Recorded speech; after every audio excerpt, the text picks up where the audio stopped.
Bienvenue sur cette session de coaching au pitch sous forme de masterclass. Déjà, ce que j'aimerais que nous fassions dans un premier temps, alors vous allez voir, ça va être très ludique parce que moi j'aime bien quand nous jouons. J'aime pas les choses soporifiques. Donc je vais vous demander de réfléchir soit à une idée, une pensée, une couleur ou un dessin que vous feriez si je demandais maintenant que vous passiez devant un auditoire de 5000 personnes pour faire un pitch. Ok, vraiment, comment vous vous sentiriez à ce moment-là? Parce qu'on va refaire après cet exercice à la fin de la session. Alors, je vous laisse réfléchir quelques instants. C'est-à-dire une couleur? Je sais pas, par exemple, peut-être qu'aujourd'hui, là, à l'instant T, tu me dirais... moi, ce serait plutôt blanc. Voilà, je voudrais pas forcément trop être visible. Okay. Ou peut-être que tu me dirais, ce serait le rouge parce que je suis passionnée, j'ai un super projet à présenter. Voilà. Okay. Voilà. Donc pour l'instant, je vous laisse réfléchir. Bonjour. Je vous en prie. Je vous laisse réfléchir. Voilà, qu'est-ce que vous auriez envie de nous dire là comme ça? Si je devais vous dire, réfléchissez à une couleur, un dessin, une posture, quelque chose, un mot peut-être qui caractériserait. Comment vous sentiriez si je vous disais, faut pitcher maintenant devant 5000 personnes? Alors. Qui prend la parole? J'ai vu que vous aviez fermé les yeux pour vous recentrer. À quoi vous avez pensé? J'essaie d'imaginer la situation. Penser à un amphithéâtre. Ouais. Beaucoup plus. Ok. Du coup, ça vous donne envie de parler avec ces 5000 personnes ou vous êtes peut-être un petit peu en questionnement? Ça va, je pense. J'ai enseigné les mathématiques et donc j'ai un peu d'aisance à l'oral, je pense. Donc ça vous a motivé cet amphithéâtre? Oui. Ouais, ok. Donc là, il y avait un amphithéâtre. Quoi d'autre, monsieur? Un petit pic de stress quand même. 5000 personnes. Un petit pic de stress? Ouais. Ok. Moi, je pense que au contraire, je serais super en confiance parce que devant 5000 personnes, ça voudra dire que mon projet, il a fonctionné, quoi. Je sais pas. Si j'étais devant 20 personnes, et que là, je devrais plus devoir les convaincre. Là, s'il y a 5000 personnes qui sont là pour me voir, c'est que le projet, il est bien. Ok. Donc, tu as une projection, on peut se tutoyer ou pas? Ouais. Donc, tu as une projection positive de ton projet? Si je le présente à 5000 personnes, je pense que, ouais, je serais plutôt positif. Ok, très bien. Et toi, du coup, tu ressens un petit pic de stress? Ouais. C'est humain. C'est très humain, le stress. D'ailleurs, nous allons parler du bon stress et du mauvais stress. Qu'est-ce qu'il faut éviter et qu'est-ce qu'il faut justement mettre en place. Ok? Quoi d'autre? Oui? Moi, je sentirais à peu près le mélange des deux. C'est-à-dire, s'il y a 5000 personnes qui vont m'écouter, je serais ravi de présenter mon idée, mais je serais stressé parce que je ne sais pas exactement de quoi parler. Donc, il faudrait, de ma part, préparer quelque chose pour que, évidemment, on joue avec les émotions du public, que ce soit quelque chose qui marque quand on donne l'élocution de tout le discours. Donc, ce serait ces deux sentiments mélangés. D'accord, ok. Donc ça, c'est très intéressant puisqu'en effet, la mise en scène de son pitch est très importante. Ça fait partie pleinement de la prise de parole. Ok, super.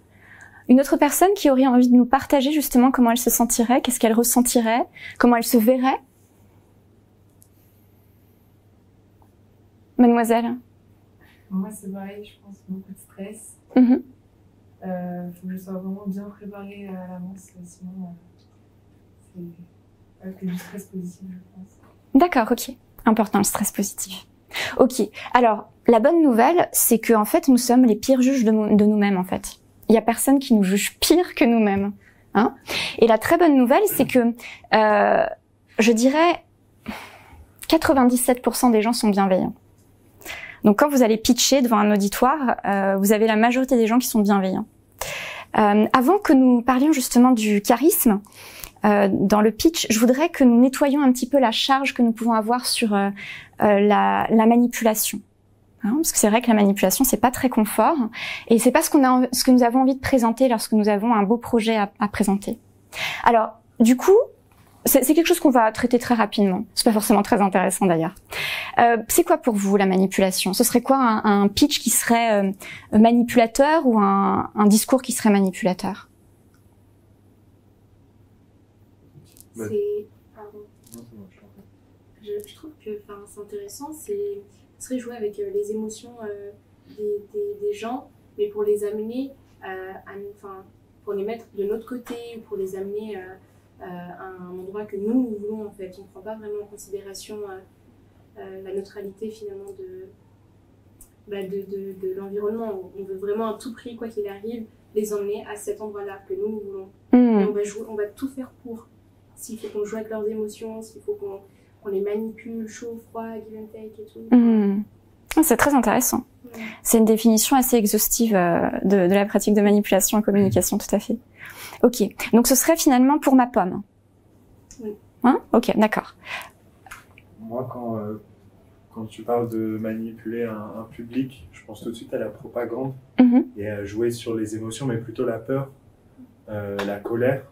Parce que si tu vas vers la manipulation d'émotions qui sont, disons, plus saines, c'est juste emporter les gens dans ton projet. Donc c'est une manipulation positive. Enfin, subjectif, hein, mais moi, quand j'entends manipulation, je pense plutôt propagande, peur, colère. Oui, c'est très juste aussi. Tu as raison, nous allons parler du coup de l'art de l'influence plutôt. Hein? Ok, alors c'est correct, vos présentations sont totalement correctes. Avant que nous lisions ce magnifique texte de Paul Coelho, je vais me mettre devant, nous avons une belle cartographie de différents mots.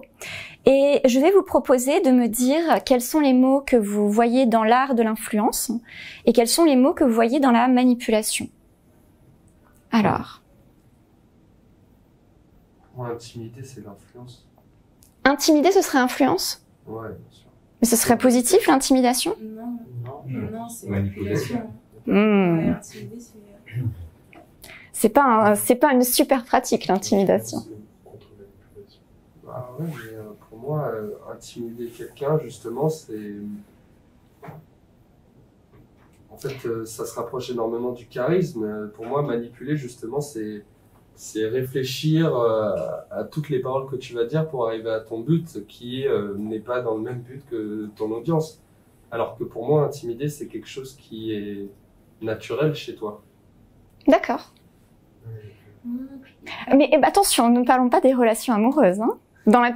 Quelqu'un peut nous intimider, en effet, et on dit, waouh, cette personne, elle est vraiment formidable. Alors, voilà. Mais ça, c'est quelque chose de naturel. Il y a des gens qui libèrent des hormones, je crois, des trucs comme ça, que certaines personnes ne libèrent pas. Et ça marche dans les relations, mais je pense que ça peut aussi très bien marcher dans un pitch. D'accord. C'est intéressant le jeu des hormones, puisqu'en effet, nous allons parler des émotions, du stress. Et en effet, notre posture, déjà par rapport à nous-mêmes, nous pouvons nous envoyer des hormones qui nous aident ou qui nous desservent. Donc ça, c'est tout à fait juste. Bon, en tout cas, intimidation reste un point d'interrogation. On ne sait pas vraiment comment le positionner, parce que tu as cet avis, mais il y a d'autres avis sur la question, sur ce mot. Alors, mademoiselle.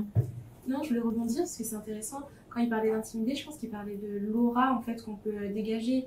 Mais moi, je parlais vraiment d'intimider l'acte. Je vais t'intimider parce que il y a une arrière-pensée. C'est mon naturel, c'est pas quelque chose qu'on a, c'est quelque chose qui est réfléchi. D'accord. Intimider pour te mettre mal, etc. et te manipuler, du coup. Pas t'influencer. Mais ça vaut, ça se tient ce qu'il dit. Est-ce qu'on pourrait remplacer intimider par impressionner, par exemple? Oui. La personne m'impressionne. Elle peut même m'inspirer, du coup, parce qu'elle m'impressionne. Ouais, mais c'est possible, l'intimidation, je suis d'accord que ça crée quelque chose de négatif chez les gens, parce qu'ils osent rien faire, ils sont un peu paralysés. Mais c'est deux choses différentes, c'est pas pareil pour moi. D'accord, ok. Ça marche. Alors, quels sont les autres mots de cette cartographie? Oui. Moi, j'aime bien fédérer. Je trouve que ça va pas mal dans le charisme, parce que dans fédérer, il y a moi, je vois une décision d'adhérer à un groupe. Quelqu'un qui est fédérateur, il va inspirer suffisamment confiance aux gens pour qu'ils le rejoignent. Donc ça va plutôt à l'inverse de la manipulation, ce serait plutôt les forcer. Ouais, ok. Les rassembler aussi, dans cette idée de rassembler? Ouais, ok. Les valeurs aussi, du coup, dans le charisme. Complètement. Complètement. Totalement. À la différence des choses, d'ailleurs. Hein. Je ne valorise pas les choses, je valorise les valeurs, et je suis ambassadeur de grandes valeurs. Ok. Quoi d'autre alors dans cette liste? Inspirant. Ouais. Pour le charisme aussi. Ouais, tout à fait. Tout à fait. Ça marche aussi, tout à fait. Il y a deux mots, je trouve, qui vont bien ensemble et dans le charisme. C'est considérer et faire participer. Parce que quand on est tout seul, on a nos idées, mais elles sont alimentées par les autres, donc il faut les laisser participer, faire participer, et ensuite considérer leurs propos, pas les faire participer juste pour la forme. Parce que là, du coup, faire participer, mais sans les considérer, ça pourrait être une forme de manipulation. Oui, tout à fait. Tout à fait. Ça fait partie des mauvaises pratiques de management, d'ailleurs. Ouais. Ok. Très bien. Oui. La loyauté, ça s'assimilerait à la manipulation, je dirais. Ah, la loyauté, ça s'assimilerait à la manipulation? Non. Qu'est-ce que c'est la loyauté? Vous savez ce que c'est la loyauté? Ouais, c'est loyal avec... C'est le droit à des valeurs. Alors c'est la question, il y a des valeurs, exactement. C'est respecter en fait la parole donnée et les valeurs des personnes à qui on s'adresse. Et je vous ai mis un très beau texte de Paul Coelho, ça vous éclairera sur la loyauté. Il nous dit: la loyauté ne peut jamais être imposée par la force, par la peur, par l'insécurité ou par l'intimidation. Elle est un choix que seuls les esprits forts ont le courage de faire. Et parce qu'elle est un choix, elle n'est jamais tolérante avec la trahison. Mais elle est toujours généreuse avec les erreurs. Et parce qu'elle est un choix, elle résiste au temps et aux conflits passagers. La loyauté, c'est une très très grande qualité de quelqu'un qui est une personnalité charismatique. Mais bon, après, nous n'avons pas tous la bonne définition des mots. C'est pour ça que je voulais vraiment qu'on puisse se mettre d'accord sur les mots qu'on utilise en fait. En fait, ça dépend de qui vous regardez.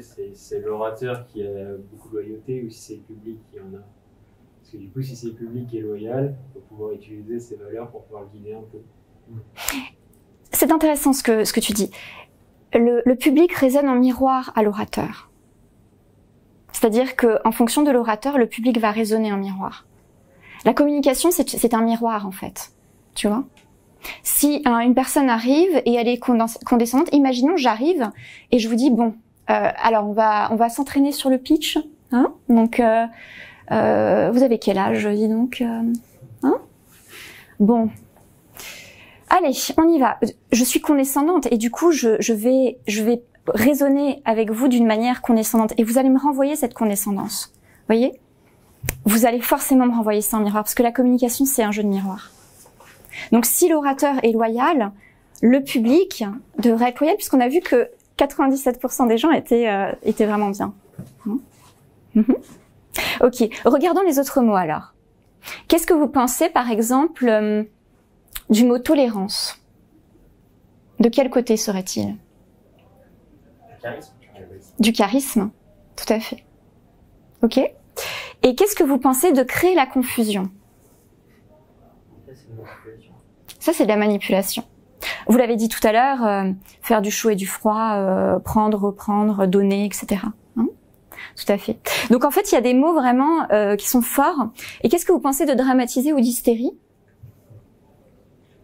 Qu'est-ce que c'est l'hystérie? Manipulation. L'hystérie, c'est partir vraiment dans des états d'âme pas possibles. Ça va vraiment en résonance avec la dramatisation. C'est vraiment des émotions qui sont culpabilisantes, dramatisantes. C'est oh là là, c'est très très grave, alors que finalement il y a pas le feu au lac, quoi. Hein. Il y a des personnes parfois malheureusement qui sont très stressées, qui font des pitchs un peu au bord de la dramatisation et de l'hystérie, c'est-à-dire ils vont présenter un contexte qui est catastrophique et puis après ils vont vouloir amener leur solution. Mais nous pouvons présenter de manière factuelle un contexte, sans le dramatiser, ni sans en faire une hystérie. Vous voyez, simplement présenter un contexte. Ça fera partie d'ailleurs de notre trame du pitch. Ok. Moi, il y a un mot qui est un peu entre les deux. C'est peut-être régner. Parce que régner en soi, ça peut être un règne positif et paisible. Tout à fait. Comme un règne de pouvoir et d'autorité. Celui-là, je sais pas trop où je le placerai. Avenir positif aussi. Ça peut être les deux, hein. Ouais. Promettre un avenir positif. Ouais, tout à fait. Promettre un avenir positif. Qu'est-ce que c'est la louange des choses? C'est mettre les choses au-dessus des valeurs. Par exemple, je vais, au lieu de présenter mon produit ou mon service comme quelque chose qui va amener la sérénité au plus grand nombre de personnes, je vais leur dire qu'ils ont une utilisation très facile de l'application. Oui, ça c'est un avantage de l'application. Mais ce qui va faire que les gens ils vont adhérer à votre produit, votre service, c'est la valeur que vous allez lui donner. La valeur, donc c'est apporter de la sérénité, c'est changer sa vie. Vous voyez, tout ça c'est plutôt du registre des valeurs. Quand on met au-dessus des valeurs les choses, on est plutôt sur un pitch qui va pas être charismatique. Ça va être une belle présentation, peut-être argumentaire commercial, mais on n'est pas dans le pitch charismatique. Oui. Ok.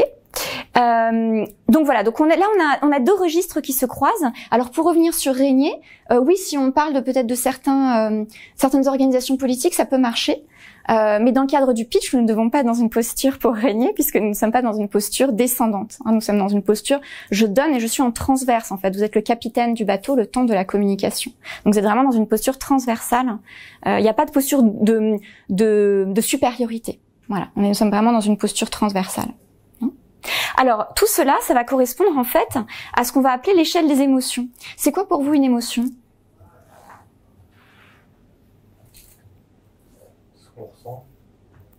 Ce que vous ressentez, c'est ça? Ok. Très bien. C'est un état. Un état, ok. Alors, l'émotion, c'est tout à fait ça. C'est-à-dire que l'émotion, c'est l'association d'une image mentale, consciente ou inconsciente, à une réaction physiologique du corps. Et de là, nous avons les hormones.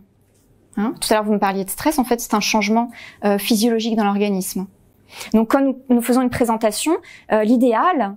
si je prends l'échelle des émotions, eh bien c'est vraiment d'être tout en haut de l'échelle des émotions, c'est-à-dire à être à enthousiasme, ardeur, bonheur, passion, joie, liberté, amour, appréciation. On va vraiment être en haut de l'échelle des émotions. Quand nous faisons un pitch, nous présentons pas le parterre des vaches, l'eau chaude, personne n'en veut, tout le monde veut de l'eau de jouvence et tout le monde veut conquérir le ciel, vous voyez. Donc ça doit être vraiment des choses extraordinaires que vous présentez. Pas des choses, pas de l'eau chaude, pas de l'eau tiède, quoi, vous voyez. Vraiment quelque chose d'extraordinaire. Alors si nous revenons sur ce principe justement de pitch charismatique, nous ce que nous devons éviter de faire, c'est être en bas de l'échelle des émotions, parce qu'en bas de l'échelle des émotions, nous allons davantage communiquer des choses qui sont négatives. Donc, par exemple, régner avec la peur. Par exemple, je vais vous dire, bon, alors écoutez, aujourd'hui, 70% des Français fument devant la télévision. Ça crée 95% des cancers. Si la situation ne change pas, et ben en fait, la France est finie. Et grâce à mon produit, vous allez réussir parce que je vais vous sauver et vous allez tous être en bonne santé. Bah là, en fait, j'ai fait un acte de manipulation puisque je vous ai fait peur d'abord, au lieu de vous présenter simplement les choses factuellement, et je vous ai dit que c'était moi qui allais vous sauver. Donc je joue en fait avec vos émotions. Et puis par exemple, vous allez me dire, il y a quelqu'un qui va me dire, ah bah oui, ça m'intéresse, Laura, c'est combien votre produit? Ah bah on est en rupture de stock. Et puis quelqu'un d'autre va me dire, ah oui, mais moi je voudrais savoir quand est-ce que vous les aurez. Ah bah pour vous, je peux vous les procurer. Vous voyez, donc je vous fais un peu de lavage de cerveau, chaud-froid, froid-chaud, voilà. Et donc là, j'ai vraiment créé en fait de la confusion et je vous ai vraiment mis mal à l'aise. Par contre, je pourrais vous dire, il y a en effet 70% des Français qui fument devant la télévision. C'est une question qui m'a beaucoup préoccupée parce que il se trouve que mon père aussi fume devant la télévision, que ça lui a occasionné un certain nombre de maladies. Et je me suis dit un jour que si je pouvais permettre à toutes ces personnes qui fument devant la télévision de retrouver la pleine santé, ben je le ferais. Et aujourd'hui, j'ai créé l'entreprise 456.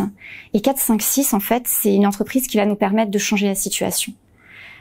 J'ai 3 actionnaires, nous sommes dans 5 pays déjà, et j'aimerais vous proposer ce service exceptionnel et que vous fassiez partie de l'aventure.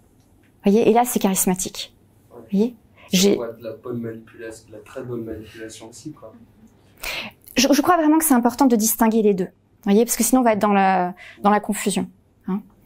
Si on prend le terme, la signification du mot manipuler, qui veut dire prendre avec la main, etc. Oui, c'est correct. Mais si on prend le terme manipuler pour en fait être en bas de l'échelle des émotions, vous générez de la colère, du découragement, de la peur, etc. C'est pas correct, voyez. Voilà, il faut vraiment être super au clair par rapport à ça. Est-ce que c'est clair pour vous ou pas? Ou je vous donne un deuxième exemple inventé de mon chapeau en direct. Non? Ok, parfait. Donc notre objectif, c'est vraiment d'être vraiment en haut de l'échelle des émotions, d'être vraiment au top niveau. Alors, nous allons du coup définir le charisme en communication. Alors dans cette idée de charisme, nous avons une vision qui sert le collectif dans le respect des droits de chacun. Quand je vous ai parlé de mon service, de mon produit, bon certes je l'ai pas développé, mais j'ai pensé à tout le monde et je me suis dit que chacun pourrait y trouver son compte. Vous voyez, je respecte vos droits, je ne casse pas votre intégrité au niveau de ça.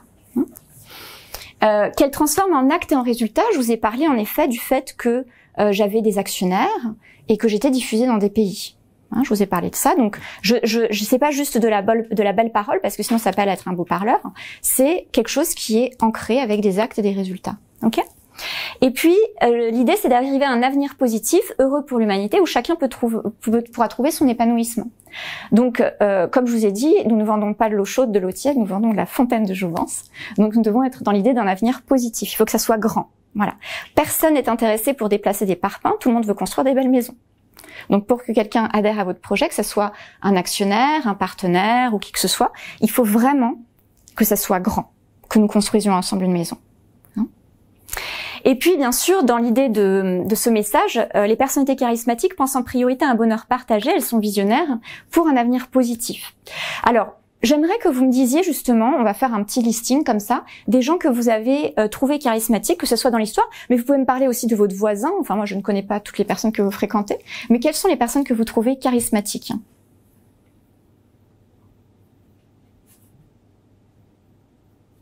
Il faut dire pourquoi après. Comment ? Il faudra dire pourquoi après. Enfin, oui, il faudra... Oui, tout à fait. En tout cas, en quelques mots. Déjà, enfin, en général, nos parents, enfin, moi en tout cas mes parents, mon père. Et pourquoi ? Parce que, déjà inspirant. Je pense que c'est quelqu'un de charismatique. Enfin, quand on est charismatique, on est inspirant. Enfin, en tout cas, on inspire les autres. Et voilà. Ok, super. Donc, en effet, l'inspiration est très importante. Ouais. Ok. Merci. Alors, une autre personne qui veut justement nous parler de quelqu'un qu'elle trouve charismatique ? Oui. Un prof de maths de prépa, très fort dans son domaine. Il parle pas beaucoup, mais ce qu'il dit c'est très précis et très cherché. C'est juste. Donc inspirant. Ok, super. Merci. Une autre personne ? Oui. Vladimir Poutine. Ok. Parce que quand il parle, tout le monde comprend. Voilà. Alors, du coup, ça marche pas. Alors, on peut se dire, est-ce qu'on distingue le charisme dans la parole, et est-ce qu'on distingue la personnalité charismatique ? Nous, on veut distinguer le charismatique du manipulateur. Donc, vous m'avez dit qu'on ne partait pas dans ces principes-là, donc pour Poutine, c'est pareil. Je ne sais pas dans quel type de discours il l'a trouvé charismatique, c'était quel type de discours, hein ? Ça se trouve, il nous parlait de ses chiens ? Avant de manipuler, son accession au pouvoir, etc., il y a quand même un certain charisme pour être élu par tout le peuple avant de manipuler. Normalement, c'est surtout de manipulation, mais il y a quand même un certain mais charisme. tu vois, là, par exemple, si le projet dont elle nous parlait avant pour les cigarettes, pour arrêter de fumer, la deuxième partie, certes, on va dire qu'elle était charismatique et qu'elle était entraînante. Mais si elle, à l'intérieur, ça ne reflète pas comme elle est vraiment, ça s'appelle de la manipulation. C'est-à-dire que Poutine n'est pas charismatique. Alors, de toute façon, chacun a sa perception. Ne créons pas un désaccord là-dessus. Mais chacun a sa perception des situations. En tout cas, ce qui est intéressant, c'est de se dire, voilà, quel était le discours ? Est-ce que le discours m'a fait peur ou est-ce que le discours m'a inspiré et m'a emmené quelque part dans un environnement positif ? Si le discours m'a emmené dans un environnement positif, à ce moment-là, ça s'appelle du charisme. Si le discours m'a fait peur et j'ai adhéré parce que j'ai eu peur, ça s'appelle de la manipulation. Il peut arriver que des orateurs, même manipulateurs tous les jours, soient parfois charismatiques. Oui. Mais la personnalité, je comprends tout à fait ce que vous dites et je suis totalement d'accord avec vous. La personnalité en tant que telle, oui, nous sommes sur l'art de la manipulation et non sur l'art du charisme. Voilà. Mais après, le discours peut avoir, à un moment donné, une personne pourrait avoir un discours qui est correct, quoi. C'est sûr. Ok. Donc, dans les exemples que vous m'avez donnés, il y a quelque chose de très important que nous appelons l'art de l'influence. Est-ce que vous avez déjà réussi, mais je suis sûre que vous avez déjà réussi, je devrais même pas poser cette question enfermée, je devrais vous la poser en question ouverte. Quelles sont les situations où vous avez réussi à convaincre des personnes, alors que la situation vous semblait peut-être pas forcément possible, ou peut-être que vous n'aviez pas conscience en fait que la situation pouvait être impossible?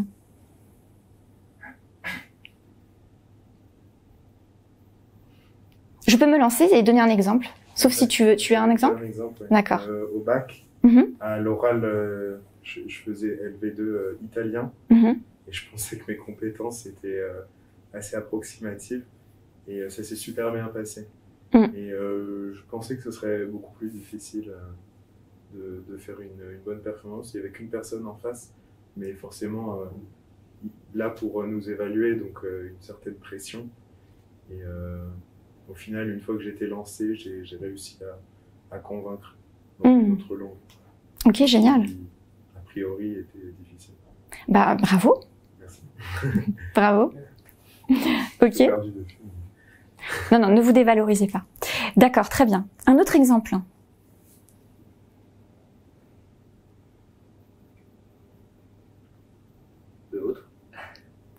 Oui, alors moi, en fait, j'étais très petite, j'avais 5 ans et je parlais pas le français parce que ma première langue c'est le polonais. Et mes parents adoraient partir à Etretat. Et Etretat c'est des galères, hein. Il n'y a pas grand chose à faire. Et c'est un couple qui était très jeune, donc ils étaient très préoccupés à s'occuper d'eux-mêmes, et pas beaucoup de moi, mais j'ai très bien vécu mon enfance, hein. Il n'y a pas de problème là-dessus. Mais du coup, je ramassais les galets. Et ma mère m'avait acheté des peintures et je peignais les galets le soir. Et le lendemain matin, je les exposais. Il y a des petits rebords en fait à Etretat. Je les exposais, sur les petits rebords. Je m'asseyais un peu comme une grenouille. Hein. J'avais 5 ans, j'étais toute petite. Et en fait, moi, je voulais juste montrer mon travail d'artiste à 5 ans. Et il y a une dame avec un monsieur qui avait une 50aine d'années qui se sont arrêtés. Et en fait, ils m'ont demandé combien je les vendais. Et moi, je n'avais qu'une seule valeur. Je connaissais pas beaucoup de mots. Le premier mot que j'ai appris, c'était d'ailleurs coccinelle. Je dessinais des coccinelles sur les galets avec mes compétences d'enfant de 5 ans. Et en fait, j'ai dit coccinelle 10 francs. Voilà. Je savais que 10 francs, c'était vraiment... voilà, on pouvait faire un truc de dingue avec 10 francs. Et quand je repense à cette histoire, en fait, je me dis que si avec mon regard d'adulte un peu critique, je me serais dit, bon, est-ce que j'aurais réussi à vendre ces galets gribouillés à 10 francs? Je me serais dit peut-être pas, vous voyez. Mais quand je regarde cette histoire avec l'enfant intérieur, je me dis bon, en fait, il faut y croire. Et c'est vrai que c'est la règle d'or hein, sur scène pour que quelque chose fonctionne, il faut y croire. C'est la règle d'or dans le charisme, c'est la règle d'or dans le pitch, c'est la règle d'or dans les projets, c'est la règle d'or dans la réussite dans la vie, c'est la règle d'or dans la vie de manière générale. Hein. Donc ça, c'est un exemple qui est important pour moi, qui réussit à retracer plein de choses. Ok. Alors, nous allons continuer. Et nous allons parler maintenant de notre cerveau. C'est intéressant quand même. Hein. Notre cerveau, faut savoir comment il fonctionne.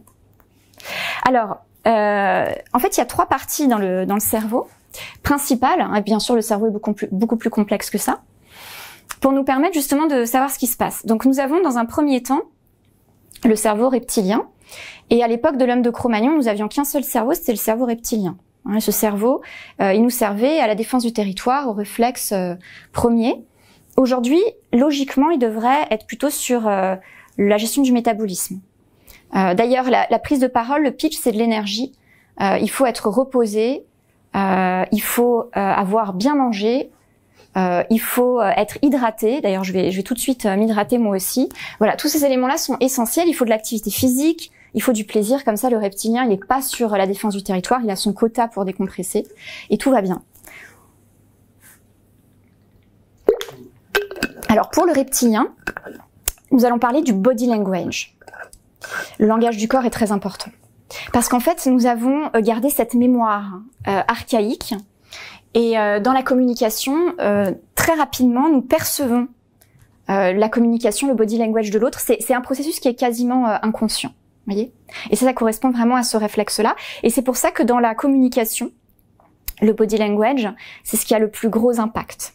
La manière dont nous nous comportons, le langage du visage, par exemple, est-ce que nous avons un visage qui est ouvert, bienveillant, souriant, est-ce que notre visage est fermé?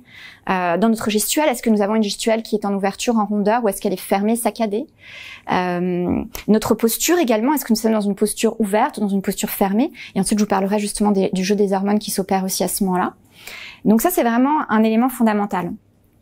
Ensuite, deuxième cerveau qui nous intéresse, c'est le cerveau limbique, donc le cerveau des émotions, qui est aussi la mémoire à moyen et long terme.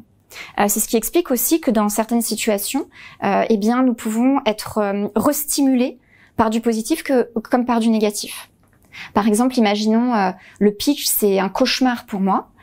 J'ai plein de... Le cerveau limbique, c'est comme si j'avais une bibliothèque avec plein de bouquins. Et j'ai plein de bouquins super négatifs sur le sujet. Et à chaque fois que je suis en présence de quelqu'un pour pitcher, bah, ça me réactive ces bouquins et ça me met dans un état pas possible. Hein, donc ça va être sur l'aspect émotionnel négatif. Mais nous pourrions aussi penser que nous avons plein de souvenirs extraordinaires et de moments extraordinaires. Et donc, par conséquent, lorsque nous sommes en présence d'une situation pour pitcher, ça nous motive grave et nous pitchons avec brio. Donc ça, c'est vraiment le cerveau émotionnel. Et deuxième développement du cerveau, après le cerveau reptilien, c'est justement ce cerveau limbique qui est très sensible à la voix et à l'intonation de la voix. Et ça, c'est aussi quelque chose que nous allons travailler ensemble. C'est-à-dire que plus votre voix est ancrée, mieux vous pourrez la projeter et mieux vous pourrez maîtriser votre discours. Moins notre voix est ancrée et en fait, elle a tendance à partir un peu dans tous les sens, c'est pas forcément faire passer le bon message. Donc ça, c'est vraiment le limbique. Et en fait, deuxième impact dans la communication, donc gros impact, d'abord le body language et ensuite c'est la voix. Donc l'intonation de voix. Si par exemple je vous dis ouais c'est super ce que vous avez dit, bravo, franchement c'est vraiment top. Bon écoutez, on va passer à la suite. Qu'est-ce que je vous fais passer comme message dans ma voix? De la mauvaise foi. Alors de la mauvaise foi, c'est pas important, c'est ça? Ouais, c'est qu'on a mis. Ouais, c'est pas important, je dévalorise finalement. Tu passes très rapidement à le prochain. Et voilà. Exactement. En fait, je peux, grâce à mon intonation, soit vous valoriser, soit vous dévaloriser. C'est extraordinaire quand même d'avoir un outil comme ça. La voix peut apporter un message. Il y a les mots MOTS, qui sont les codes que nous choisissons pour communiquer, mais il y a aussi le message que nous apportons dans notre voix. Et la voix est très importante. Donc ça, c'est un deuxième élément qui est quasiment inconscient, c'est-à-dire que dans un auditoire, vous pouvez communiquer une information à l'auditoire et vous pouvez communiquer l'information, c'est super cool de bosser avec moi et venez investir dans ma boîte. Ou alors, je peux communiquer le message, je suis juste quelqu'un d'invivable et d'imbuvable, il faudra me dégager à la première levée de fonds parce que je pourrais pas en fait être une bonne associée pour vous, voyez. Donc ça, c'est l'impact de la voix. Donc ça correspond au développement du cerveau, à la fois cette bibliothèque émotionnelle et à la fois l'intonation de la voix et la qualité, le rythme, le débit, voilà, le timbre que nous avons est important aussi. Mais l'intonation a vraiment dans la balance le plus gros poids. Une personne, même un timbre qui est peut-être un peu rock, si l'intonation est super au top niveau avec une belle intention derrière, la personne pourra paraître douce comme un agneau, quoi. Ok, dernier élément de notre cerveau, donc le néocortex, qui occupe la plus grande partie de notre boîte crânienne. Super, génial, puisqu'il est analytique. Donc il va analyser ce qui se passe, et donc ça c'est un cerveau vraiment au sens du langage populaire, définition du cerveau dans le langage populaire, c'est-à-dire organe qui nous permet de réfléchir pour pouvoir agir dans la situation. Très sensible aux mots MOTS. Quels sont les mots que nous utilisons MOTS, Donc cette notion de justesse dont vous parliez tout à l'heure, dont tu parlais tout à l'heure, avec ce professeur de mathématiques. Donc ça c'est la sensibilité sur les mots que j'utilise, MOTS. Donc ça va être quelque chose qui va être beaucoup plus conscient. Je suis vraiment dans la perception du contenu, du pitch de la personne. Maintenant, vous voyez, si je mets dans la balance l'importance des mots MOTS par rapport à l'intonation de voix et le body language, ma balance sur le body language, l'intonation de voix, elle est super forte en fait. Alors ça veut pas dire qu'il faut raconter des salades aux gens à qui vous allez parler, vous voyez. Maintenant, il faut des beaux mots MOTS et il faut que l'intonation soit soignée, et également le langage du corps. Ok. Est-ce que vous avez des questions par rapport à ça? Non? Alors, je voudrais que vous me donniez votre définition du stress. C'est quoi votre définition du stress? Ouais. Personnellement, en termes d'émotion, c'est une boule dans le ventre et la gorge qui se serre. Et en général, ça me permet d'identifier que je suis stressé. D'accord, ok. Donc c'est vraiment un impact sur le corps physique, c'est ça? Attends, je vais juste donner la parole avant de te donner la parole. Moi, j'ajouterais le rythme cardiaque qui s'accélère aussi. D'accord, ok. Très bien. Ok, super. Je dirais que c'est le sentiment de ne pas pouvoir maîtriser ce que je ressens ou je peux transmettre. Ok. Et qu'il y a tous les facteurs externes ou même internes que je ne peux pas maîtriser. Ouais, c'est l'incapacité de maîtriser mes sentiments, mes émotions dans le moment. Ok, très bien. Très juste. Merci. Je voulais dire des sueurs froides. Ok, très bien. Donc, oui. Juste rajouter qu'un petit peu c'est bien, mais trop c'est handicapant. Très juste. Très très juste. Nous allons le voir juste après.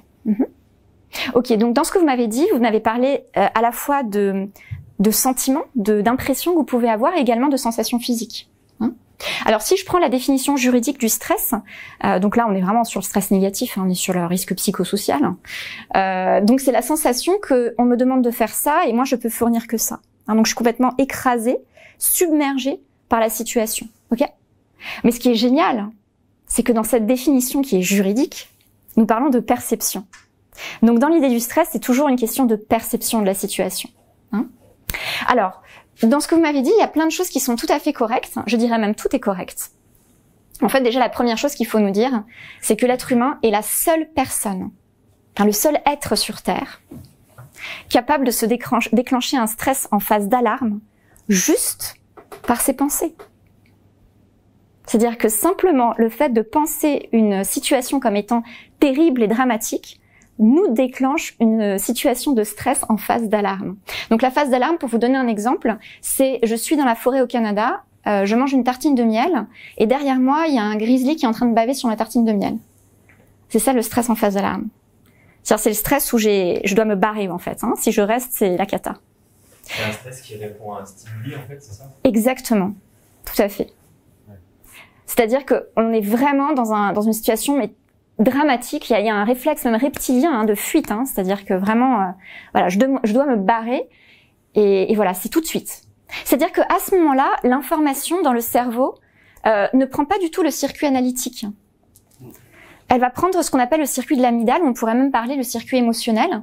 C'est-à-dire que c'est vraiment action-réaction. Je dois fuir immédiatement. Et donc le cerveau n'a pas le temps d'analyser en fait l'information. C'est pour ça que les gens ne se souviennent pas souvent. Tout à fait. C'est comme une sorte de lobotomisation du cerveau. Alors le cerveau, il n'est pas lobotomisé à l'intérieur, mais voilà, c'est vraiment une déconnexion et je ne suis plus en mesure de penser. Oui, vous avez dit qu'on était les seuls, mais tous les animaux, donc ça. Oui. Alors la différence, c'est que les animaux, c'est pas par une pensée. Ils s'imaginent pas que ils vont brouter dans 3 jours dans la savane et il y a un lion qui va venir les croquer.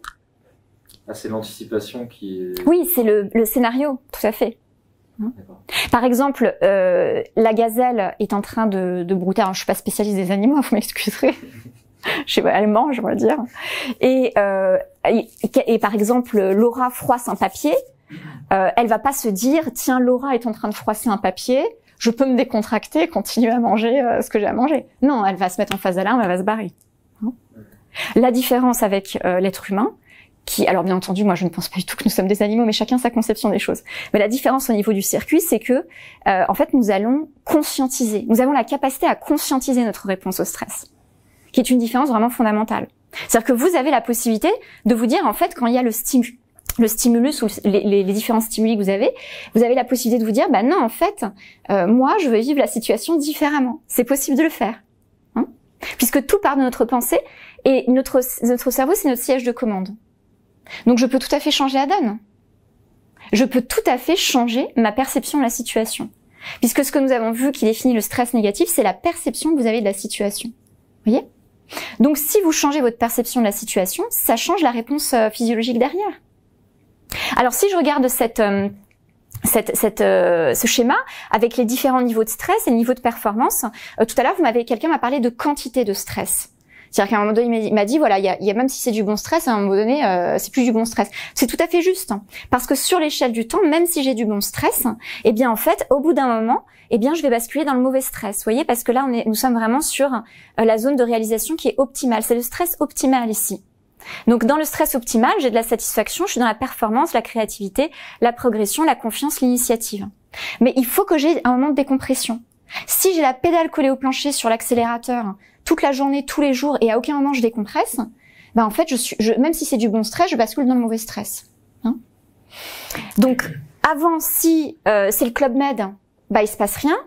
C'est l'absence de stress, donc on est dans le sommeil, l'inactivité, l'ennui, la fatigue. C'est ce qu'on appelle le burn-out, de boring en fait. J'ai l'impression d'être au placard en fait. Voilà, j'ai fait 3 fois le tour de ce qu'on m'a demandé de faire, je n'ai plus aucun challenge, et en fait, il se passe rien dans ma vie. Voilà. Et donc ça, c'est pas non plus bon pour la santé. Après, si je dépasse ça, bah là, c'est ce on parle. Vous avez sûrement entendu parler du burn-out. Donc, je me crame intérieurement. C'est la maison qui brûle à l'intérieur. Et là, je vais avoir du mauvais stress. Donc, en effet, je vais être dans la pression, la fatigue, l'anxiété, la résistance, l'épuisement, la perte de contrôle, la panique, le burn-out, la dépression. Et voilà. Et après, je cumule des maladies, etc. Mais voilà, c'est pas notre sujet aujourd'hui de parler du mauvais stress. Notre sujet, c'est vraiment comment vous pouvez changer votre perception de la situation, parce que c'est la perception qui va tout changer. Si je me dis dans une situation, c'est un problème, bah en fait, j'augmente mon taux de cortisol. Quand vous me parlez de tout à l'heure, le fait que les gens oublient ce qui s'est passé, bah l'excès de sécrétion de cortisol peut créer ce type de situation. Comme l'excès de cortisol acidifie notre organisme, défonce nos intestins, c'est là où il y a le système immunitaire, et nous crée tout un tas de lésions, de maladies, etc., etc. Mais nous avons des ressources incroyables. Et si l'être humain, ne serait-ce qu'il y ait un peu de plaisir chaque jour, relativise la situation et change sa perception de la situation, il va du coup effondrer le taux de cortisol, qui est cette hormone qui est négative. Alors attention, nous avons tous du cortisol. C'est-à-dire que si vous allez au laboratoire d'analyse sanguine et vous mesurez votre taux de cortisol à 7h30 du matin, pas après, ou 8h grand max, vous allez voir si votre taux de cortisol est correct ou pas. Parce que le cortisol, c'est l'hormone du réveil et de l'éveil. Donc tous les matins, nous sécrétons tous du cortisol. Mais à un moment donné, il faut arrêter d'en sécréter en quantité excessive, parce que c'est néfaste en fait. Voyez ? Donc si nous avons un peu de plaisir, c'est pas, je vous dis pas de tous les jours de faire la fiesta, mais juste un peu de plaisir. Par exemple, juste le fait de vous dire, vous allez passer du temps avec des amis que vous aimez bien le soir. Juste ce petit plaisir. Eh bien en fait, effondre vos taux de cortisol. Et vous permet de sécréter des hormones vous permet par exemple de sécréter des hormones comme l'hormone de croissance. Vous permet également de sécréter, si vous mettez en communication avec les autres positivement, et même si vous huguez les gens. Alors je sais qu'il y a toute une polémique en ce moment sur ça, mais si on hug les gens, on va sécréter une hormone qu'on appelle l'ocytocine, qui sont des très très bonnes hormones, et qui optimisent nos capacités intellectuelles, qui optimisent notre potentiel. Donc nous avons déjà en nous un processus pour changer la donne en situation. Voyez ? Juste changer sa perception et avoir du plaisir dans la vie. C'est facile. Après, bien entendu, il y a tout un ensemble de techniques. Je vais vous montrer une fois que nous allons nous mettre debout, un ensemble de techniques que vous pouvez pratiquer aussi pour vous détendre et vous sentir bien. Est-ce que vous avez des questions par rapport à cette notion de stress, donc stress négatif, Julien?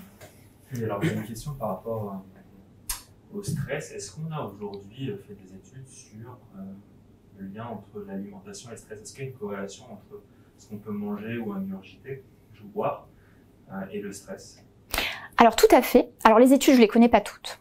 Mais il y a des superbes études qui sont faites, par exemple, par des universités comme Melbourne sur le sujet. Notamment, il y a un psychiatre qui s'appelle le professeur Saris, qui fait des superbes études sur le sujet. Alors, ce que moi je peux te dire, c'est que, en effet, notre alimentation peut nous générer ce qu'on appelle un stress chimique au niveau du corps.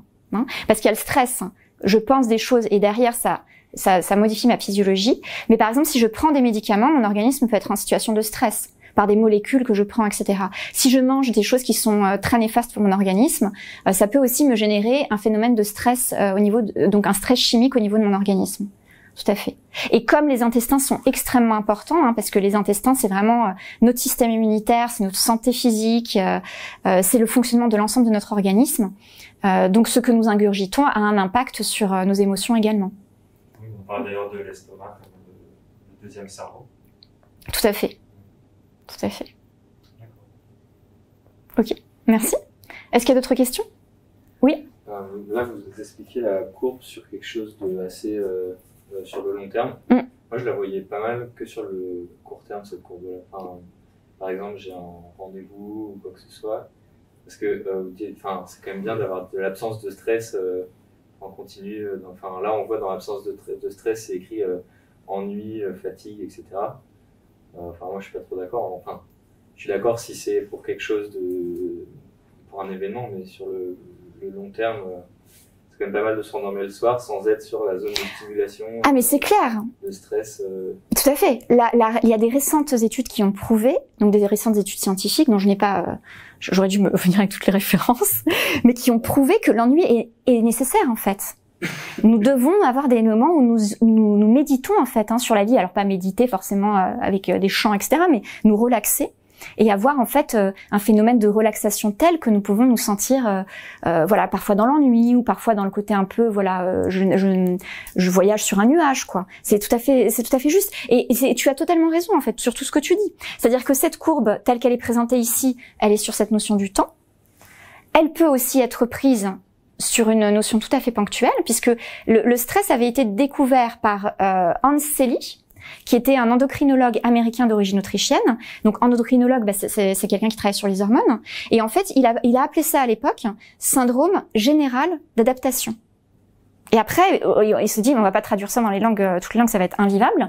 Donc, il a trouvé le mot stress. Et le mot stress a eu une connotation extrêmement négative parce que les médias se sont emparés. Et puis, il y a eu des choses absolument tragiques dans certaines entreprises.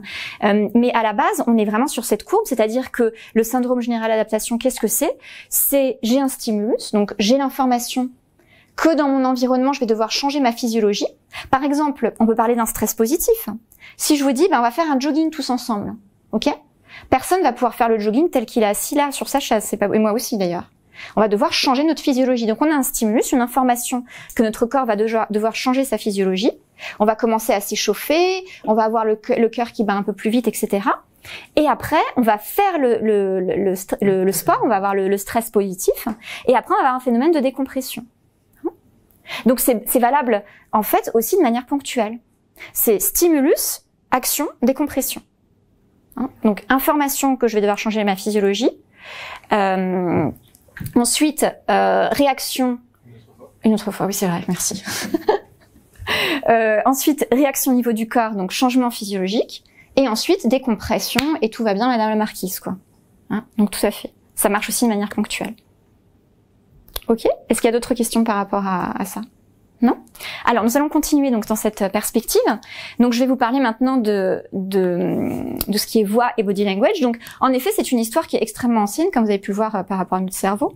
Donc, ça date. Mais c'est aussi une histoire extrêmement ancienne parce que aujourd'hui, les règles d'or du pitch et de l'art oratoire, c'est Cicéron. Donc, ça date pas d'hier.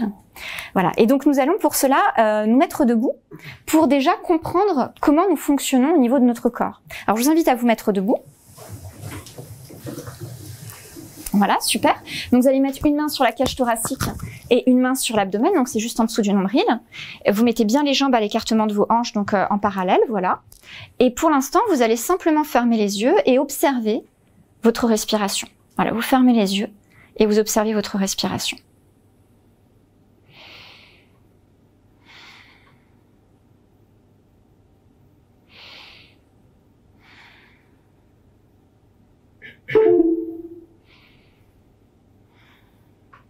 Ok.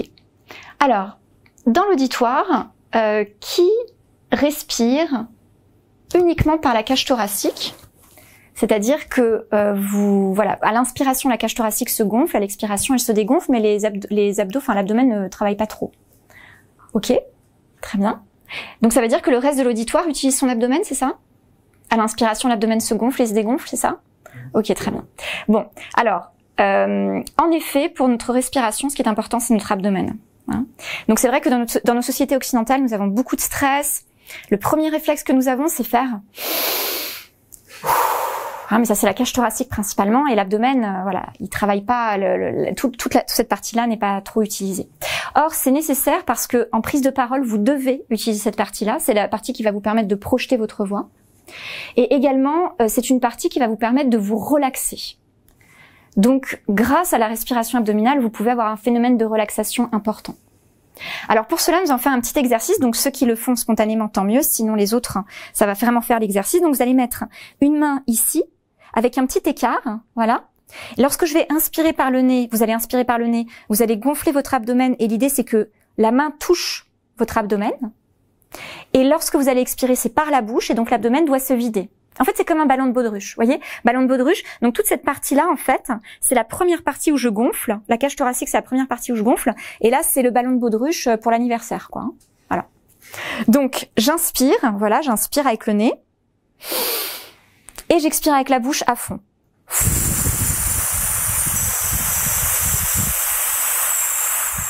J'inspire avec le nez et j'expire avec la bouche.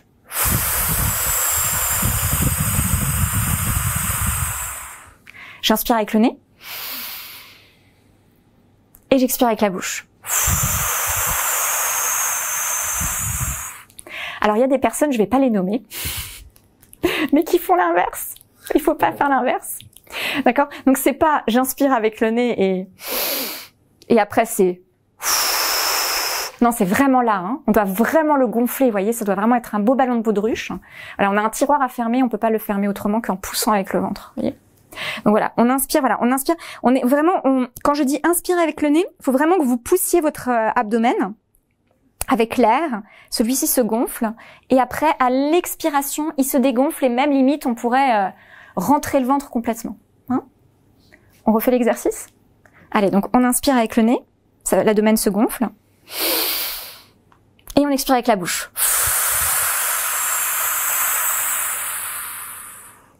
On inspire avec le nez. Et on expire avec la bouche. Bon, j'ai une bonne nouvelle, les gens qui faisaient les choses non correctement ont rectifié le tir. Ok. Donc ça, c'est très bien d'avoir respiré, c'est cool. Maintenant, c'est une question aussi de voix. Hein. Alors moi, par exemple, je fais des voix pour les enfants. Je n'utilise pas à ce moment-là la respiration abdominale. J'utilise que la voix de tête. Ah oui? C'est comme ça que vous faites? Vous voyez, je vais pas utiliser la voix abdominale. On va me dire, Laura, la petite fille, elle a 3 ans, quoi. Elle en a pas 40. Donc en fait, chaque position de voix va vous permettre d'obtenir quelque chose. Donc si vous doublez des comptes ou quoi que ce soit, en effet, faut verrouiller tout ça et être plutôt ici. Mais dans le pitch, en l'occurrence, ce qui va nous intéresser, c'est vraiment la 3e voix. La voix ici, thoracique, c'est bien pour prendre un pot entre amis. Hein, c'est de la communication interpersonnelle. Voilà. C'est une voix qui est plutôt sensuelle d'ailleurs, hein, que ce soit femme ou homme. C'est une voix plutôt de sensualité. Donc voilà, on va être dans une communication interpersonnelle. Hein, ça veut dire c'est en 2-3 personnes, mais pas plus. Par contre, pour projeter sa voix, il faut vraiment que ça dépote et il faut vraiment que la voix elle soit lancée. Voyez ? Alors pour cela, nous allons faire un exercice. J'espère que vous allez oser parce que sinon ça va pas le faire. Donc on va simplement faire des hauts. Et comme je vais initier les hauts, vous allez voir, vous pouvez vous noyer dans ma voix. Hein ? Donc nous allons imaginer que nous faisons vraiment la voix la plus haute. Là, faut vous imaginer, vous faites un petit cartoon, ok ? Et en fait, il y a un petit personnage très petit, un petit fantôme par exemple. Hein, donc on va faire le premier haut, ça va être vraiment un haut très très léger. Oh, ok ? Ça va être compliqué. Ouais. Vous allez y arriver, vous allez voir. Après, nous passerons au haut beaucoup plus viril. Ça, vous allez voir, ça d'une simplicité enfantine quand on va arriver à ce haut-là. D'accord. Donc, on va vraiment faire ce petit haut. Il y a le petit fantôme qui est là et il est là et il est très surpris par ce qui se passe, vous voyez. Donc, on verrouille, voilà, j'allais dire les intestins. Ne verrouillez pas les intestins. On verrouille les abdos, on verrouille la cage thoracique et on fait un haut très léger. Ok? Donc, je vais 1, 2, 3. Oh. Ok. Bon, si on pitch comme ça, on va nous dire, bon, ça le fait pas trop, ok? Maintenant, on va faire un haut intermédiaire. C'est la cage thoracique qui va surtout travailler. Donc, inspiration, elle va se gonfler. Donc, ça nous fait quelque chose comme ça. Ok? Et expiration, elle se dégonfle. Et en fait, ça va être un haut très sensuel. Donc, on imagine, on est au café. Les hommes peuvent être sensuels aussi. Nous sommes au café avec des amis. Hein, et en fait, on veut faire... J'allais vous donner une référence d'un film de Claude Lelouch, mais je crois pas que ça soit référentiel. Nous allons faire un petit haut, voyez, donc très haut, mais très léger, très doux, etc. Donc ça va donner quelque chose comme ça, puis après nous allons faire ensemble. Oh, ok. Donc 1, 2, 3. Oh. Ok, c'est là, ça vibre bien, hein, c'est vraiment très léger, voilà. Maintenant, on va faire le haut. Alors vous débarquez, c'est le moment de pitcher. Personne peut vous louper, ok. C'est-à-dire que personne n'a droit de vous louper, vous devez être là, vous êtes présent à 100% dans le temps présent, et c'est le haut le plus ancré que vous ayez. Hein, donc pour cela, vous allez utiliser la respiration abdominale, donc nous allons inspirer comme ça, je vais vous faire un exemple. Oh, vous voyez, voilà, c'est vraiment un haut, quoi. Hein, ok ? Donc nous allons faire ensemble, donc 1, 2, 3. Oh. Vous voyez ? Donc là, ça a été les filles ? Ça va ? Ok. Donc vous voyez, là, c'est le haut le plus ancré que vous ayez. Et c'est ce haut-là que vous devez faire quand vous pitchez. Vous devez vraiment avoir une voix abdominale, c'est-à-dire que votre voix, vous devez la projeter et elle doit être vraiment hyper ancrée. Vous ne pouvez pas faire monter la voix. Alors pour cela, les techniques, c'est vraiment de s'entraîner de cette manière-là, et puis aussi beaucoup de vous relaxer avant le pitch. Hein, avant que vous passiez sur le pitch, vous vous relaxez, vous inspirez profondément avec l'abdomen, vous expirez et vous prenez un rythme très lent. Hein, très lent, c'est-à-dire ça doit être vraiment tranquille, quoi. Il n'y a pas de train à prendre. Vous faites la plus grande amplitude que vous puissiez faire à l'inspiration, la plus grande amplitude que vous puissiez faire à l'expiration. Hein, et de cette manière-là, vous arrivez décontracté. Je vous remercie infiniment pour l'exercice. Alors, est-ce que vous avez des questions par rapport à cette notion de la voix, justement? Oui. Moi, quand je parle à l'oral, parfois j'ai l'impression du coup de beaucoup respirer avec le haut du corps et à un moment être un peu à bout de souffle.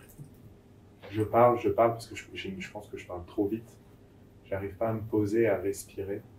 Et ouais, je sens que ça vient vraiment de là, alors qu'en temps normal, j'ai jamais ça. Quand je parle, j'ai pas la respiration qui se coupe ou quoi.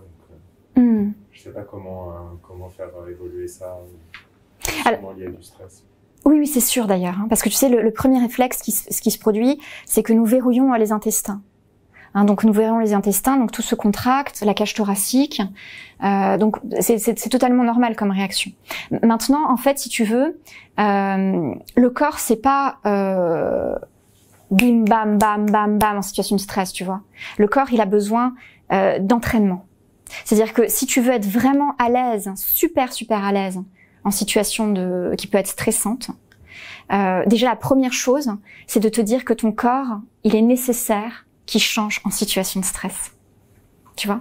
Et pendant très longtemps, nous avons pensé que le corps était un problème en situation de stress. C'est-à-dire que quand il y avait un moment où on avait le stress, tiens, mon cœur, il s'agite, bam, bam, bam, alors c'est pas bien, il se passe quelque chose.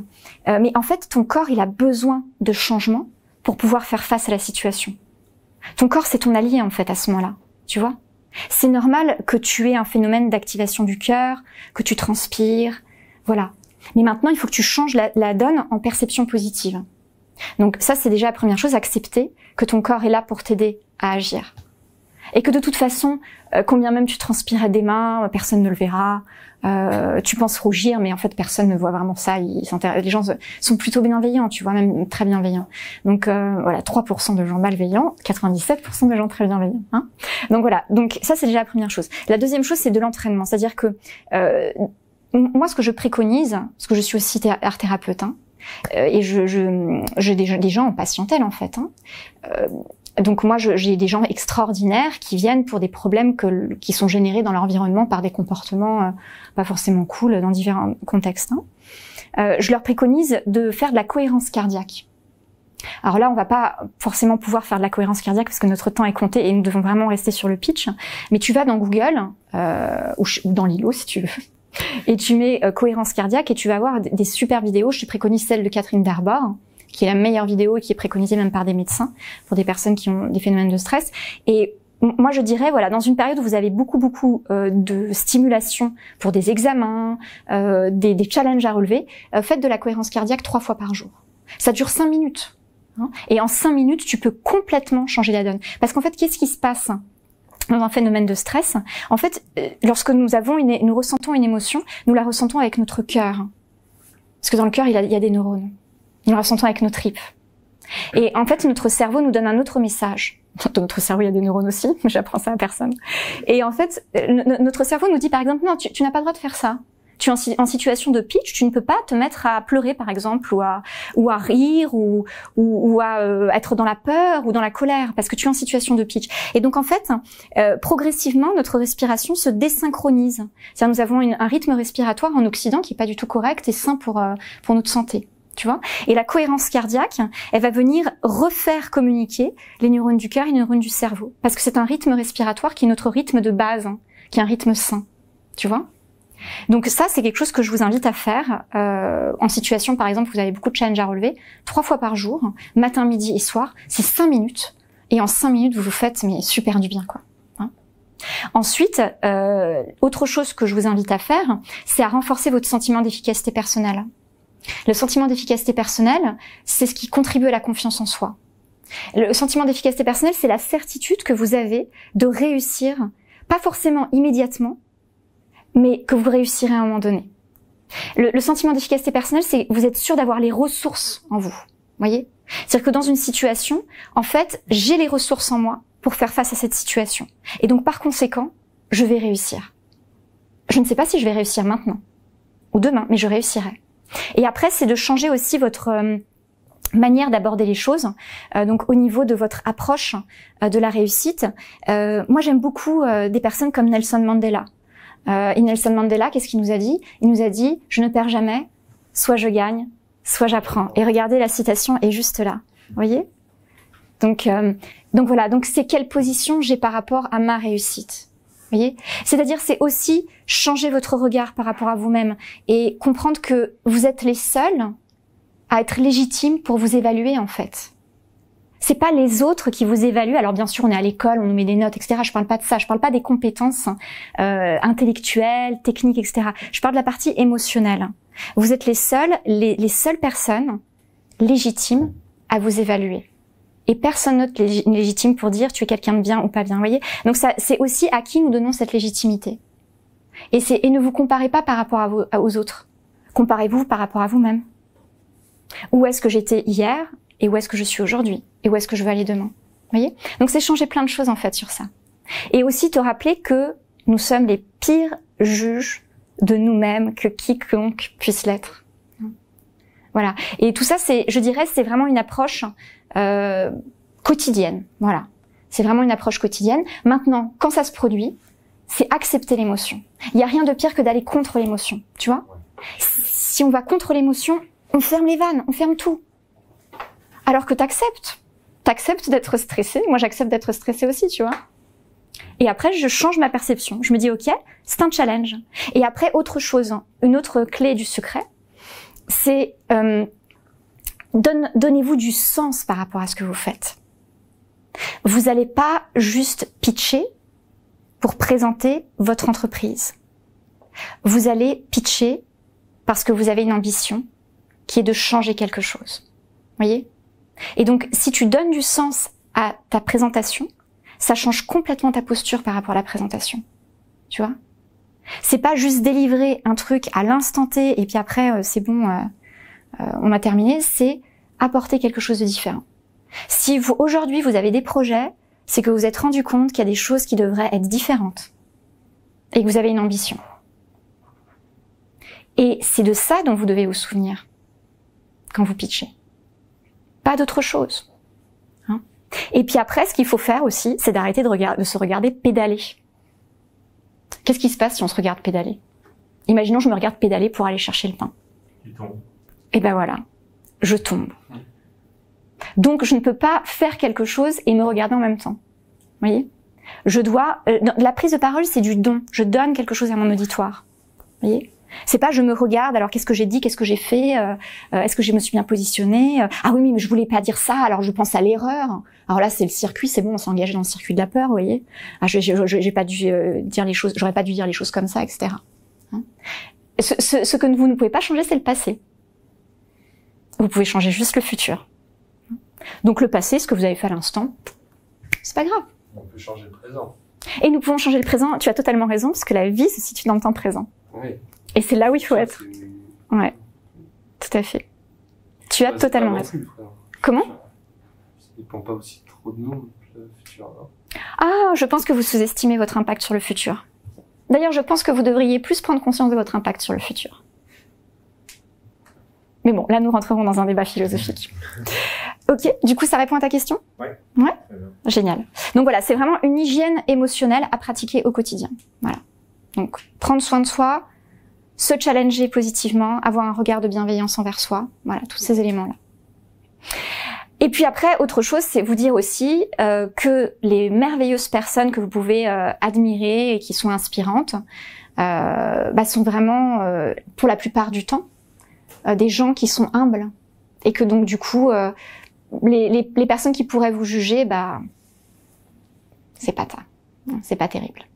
Donc vraiment aussi regardez ça. Moi c'est quelque chose que j'ai découvert très jeune parce que je suis quelqu'un d'assez culotté et j'ai déjà été très jeune, très culottée. Et du coup, j'osais en fait parler à des personnes qui avaient des fonctions qui pouvaient être importantes, alors que je venais fraîchement de sortir de mes études. D'ailleurs, je me souviens d'une histoire. Et quand j'ai terminé mes études en tant que psychologue, je voulais, je sais pas pourquoi, absolument un poste dans une clinique. Mais en fait, c'est pas du tout ce qui m'est arrivé. Je n'ai jamais travaillé pour autre personne que moi-même. Avant, j'étais intermittente du spectacle, et puis après, j'ai travaillé pour mon compte. Mais et puis mon premier poste, on va dire, de fin d'études, c'était à l'armée de terre, donc rien à voir avec une clinique. Et donc en fait, je savais qu'il y avait un poste qui était à la clinique. Et donc j'arrive à l'accueil. Alors je dis pas que c'est ce qu'il faut que vous fassiez, mais pourquoi pas. J'arrive à l'accueil et je dis oui, où est le directeur? Où est le bureau du directeur? Et la nana de l'accueil, elle me dit, il est là-haut. Et derrière son comptoir, il y avait des escaliers. Donc moi je dis, très bien madame, je dirais que ce n'est pas de votre faute. Et j'ai couru, donc elle me courait derrière dans les escaliers, etc. Et en fait, je toque au bureau du directeur, je dis, monsieur, vous avez un poste de psychologue à pourvoir, et moi je suis psychologue, alors je veux un entretien avec vous. Et en fait, il m'a répondu super positivement. Il m'a dit, mais bien sûr, je vous en prie. En fait, il n'a pas du tout pris ça mal. Il m'a répondu vraiment positivement. Et donc j'ai fait cet entretien. Et ensuite, il a été très clair avec moi. Il m'a dit, vous êtes artiste, vous êtes psychologue, vous devriez faire quelque chose avec ça. Pas dans une clinique. Moi, j'ai sûrement un poste superbe à pouvoir pour quelqu'un qui est que psychologue, mais vous, c'est pas bon. Et ensuite, en effet, j'ai compris ce processus aussi par mon premier associé. Parce que la première société que j'ai créée était une société de prêt-à-porter. Et j'ai dit à mon associé, qui était très âgé à l'époque, enfin très âgé, si il m'entend, il va me dire, ça va pas. Il me dit, et je lui dis, mais pourquoi tu as été OK pour t'associer avec moi? J'avais une petite vingtaine d'années, quoi, oui. Et il m'a dit, parce que tu crois dans tes rêves. Et moi, j'ai envie d'aider les gens qui croient dans leurs rêves. Vous voyez? Et en fait, ça m'est arrivé plein de fois dans ma vie, avec toutes les structures que j'ai créées, ça a toujours été sur ce principe. Vous voyez? C'est-à-dire que les personnes vous rendent aussi ce que vous êtes. Et les personnes qui ont déjà fait beaucoup de choses dans leur vie n'ont aucune raison de vous juger parce que vous allez oser quelque chose. Vous voyez? Ça, c'est quelque chose que j'ai compris. Et moi aussi, après, je l'ai reproduit. Une fois, je donne un cours, et après on clôture sur cet épisode, finalement, plus de mon expérience. Une fois, je donne un cours à l'université sur la connaissance de soi. Et j'ai une petite jeune fille qui s'approche de moi et qui me dit, Madame, j'ai toujours rêvé d'être coach. Et je voudrais vraiment que vous puissiez me faire une formation et que je puisse travailler avec vous. Et en fait, son désir m'a tellement touchée que je lui ai donné cette opportunité. Vous voyez? Parce qu'en fait, qu'est-ce qu'achètent les gens quand vous parlez? À votre avis, qu'est-ce qui fait que les gens ils adhèrent à ce que vous dites? La conviction, ok. Eux? Ce qu'ils sont eux. Ça résonne avec les valeurs, c'est ça? Ouais. C'est ça, ils se reconnaissent en nous. Ils se reconnaissent en nous. Ça, c'est très fort. Extrêmement fort. Tout à fait. Je ne pensais pas dire ça, et tu l'as dit, c'est très juste. À cela, je rajouterais 3 choses. Les gens en communication et dans le business, ils achètent 3 choses que vous pouvez retenir jusqu'à la fin de votre vie. Ils achètent votre énergie. Donc, il faut que vous ayez la patate. Personne n'a envie de bosser avec des gens qui dorment. Tout le monde a envie de bosser avec des gens qui ont de l'énergie. Donc, l'énergie, c'est votre bien le plus précieux. La deuxième chose que les gens achètent, c'est votre désir. C'est votre envie. Vous voyez ? Quand vous présentez quelque chose, il faut que vous ayez envie, que ça vous plaise, que vous soyez boosté, motivé, enthousiasmé. Et la troisième chose que les gens achètent, c'est votre ambition. Il faut que vous soyez ambitieux. Il faut que vous voyez loin. Parce qu'en effet, les gens vont se reconnaître aussi. Les gens qui sont allés loin vont se reconnaître dans le fait que vous voyez loin. Il faut que vous voyez grand. Vous voyez ? Et en fait, ce qui est assez magique dans ce truc-là, je reviens juste en arrière, c'est que ça correspond à nos 3 cerveaux. Énergie, désir, ambition. J'ai la patate. Je suis orientée sur des émotions positives. Et je suis ambitieux, ambitieuse, et je vais loin. Vous voyez ? Donc 3 choses fondamentales que les gens vont acheter. Hein ? Qu'est-ce que vous en pensez ? C'est pas mal, les 3 cerveaux, c'est bien pour... le moyen émotechnique. Ok, génial. Alors, donc, nous allons du coup revoir ce que nous dit Cicéron dans De Oratere. Donc, il nous dit en fait, tout d'abord, il y a l'inventio. Donc, l'inventio, c'est les thèmes et arguments que vous allez choisir. Hein ? Donc sur quel thème vous partez et quels sont les arguments que vous allez présenter. Alors, bien entendu, le body language est important, l'intonation de la voix, la voix, comment vous allez la projeter est important, mais en fait, si vous racontez des salades, ça c'est un peu le soufflet, hein, ça s'écrase quoi. Donc il faut que le thème soit super et que les arguments que vous présentiez soient top. Dans l'auditoire, vous allez avoir des gens qui vont être à la quête de références, ça va correspondre à leur personnalité, des gens qui sont sur les références, le concret, les chiffres, voilà, la vérification. Hein, ils cherchent les preuves en fait, c'est pas qu'ils doutent de vous, c'est qu'ils sont faits comme ça, ils ont leur personnalité qui est comme ça, ils veulent des preuves. Et puis d'autres personnes qui sont plutôt sur le domaine du rêve et qu'il faudra emmener. Vous voyez, c'est pour ça que la trame que je vais vous présenter pour le pitch, l'exercice que vous allez faire après, il faudra les deux. Il faut de la donnée quanti, donc des chiffres, voilà, l'expertise, etc., etc. Et il faut de la donnée quali, donc du rêve, il faut les emmener. Donc ce que je choisis comme thème, avec les thèmes et les arguments que je vais utiliser vont être importants. Et comme vous pouvez pas faire passer un questionnaire de personnalité à tout l'auditoire, faut que vous vous adressiez à tout le monde. Il faut donner à manger, à boire à tout le monde. Tout le monde doit se sentir inclus dans votre pitch. Autre règle très importante, ne créez jamais d'antagonisme dans un auditoire. Par exemple, si vous pitchez, alors j'invente n'importe quoi, imaginons j'ai une super solution bancaire et je dis que tous les banquiers c'est des bras cassés.